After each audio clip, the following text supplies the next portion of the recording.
Now, staying with the topic of China's blind community, despite the fact that a network of raised markings to help blind or partially sighted people navigate the streets crisscrosses Beijing, a blind person walking alone on the sidewalks of the city isn't a common sight. So we went to a massage centre staffed by blind workers and asked some blind and sighted Chinese people there what they feel the government and society in general could do to improve life for those with visual disabilities.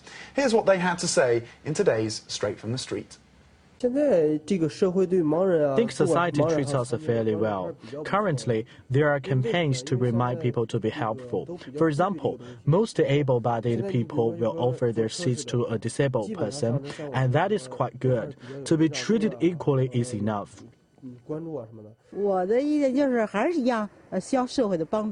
As an ordinary person, I just want to say we should always try our best to give the blind a hand when they need it. I think I get enough help from people in general. I don't consider myself to be that different from people around me. When I'm in need of help, I can always get it. Once I saw a guide dog on TV, and I think that would be quite useful for blind people. I also think there's still plenty of room for improvement in the current facilities available. If they could have guide dogs, life would be much easier for them. I know our government has done a lot for the disabled, but that is far from enough.